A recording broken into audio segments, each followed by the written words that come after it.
ஏதாச்சும் ஒரு மாநகராட்சி 42 மாநகராட்சி இந்தியாவில் இருக்குங்க. 10 லட்சம். எங்கேயாச்சும் ஒரு மேயர் இல்லாம, மண்டல தலைவர் இல்லாம, நிலைக்குழு தலைவர் இல்லாம ஒரு மாநகராட்சி இயங்குதா? அதை கூட கொண்டு வர முடியலையே. நீங்க என்ன ஆட்சியை கிழிக்க போறீங்க?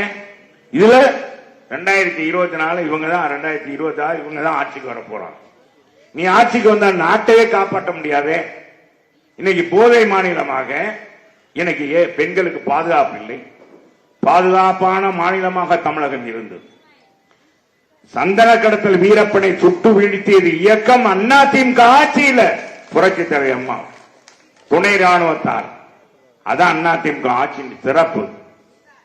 நாட்டு மக்களுக்கு என்ன தேவை என்பதை அறிந்து புரிந்து செயல்படுத்தியவர்கள் புரட்சி தலைவர் அம்மா எடப்பாடியார். அதனால்தான் புரட்சி தமிழர் எடப்பாடியார் இன்றைக்கு மக்கள் மனதிலே இருக்கிறார். தமிழக மக்களை காப்போம், தமிழகத்தை மீட்போம் என்று வந்தாரே, மக்களை காப்போம், தமிழகத்தை மீட்போம் என்று. எவ்வளவு பெரிய இதுல என்ன சொல்றான்? நாங்க கூட்டணிக்கு அலைகிறோம். நாங்க அலைந்ததாக வரலாறே கிடையாது.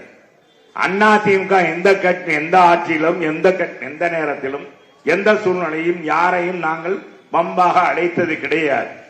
எங்களை பொறுத்தளவுக்கு எங்களை கொள்கையை எங்களுக்கு துணையாக தமிழக மக்களை காப்பாற்ற யார் துணை வந்தாலும் அவங்க தூக்கி கொண்டாடுவோம். எப்பொழுதுமே அதுதான் நான் எல்லா இடங்களையும் சொல்லுவதுதான். அதிமுக என்ற கட்சி எப்பொழுதுமே துரோகம் இழைத்திருக்கிறது.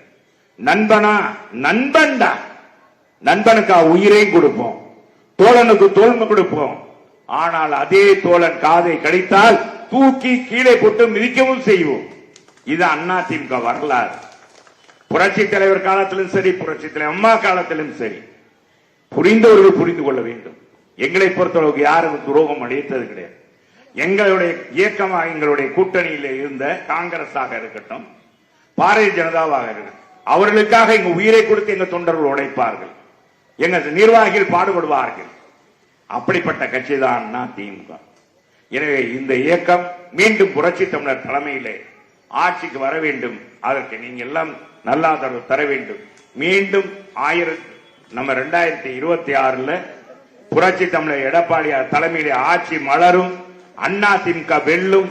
55வது பிறந்த நாள் நம்ம விழா கொண்டாடும் போது அதிமுக ஆட்சியில் இருக்கும், கோட்டையிலே கொடியேற்றி இருக்கும் என்பதை நேரத்திலே தெரிவித்து இந்த அருமையான வாய்ப்பை கொடுத்த அத்தனை மக்களுக்கு நன்றி கூறி விடைபெறுகிறேன். நன்றி, வணக்கம்.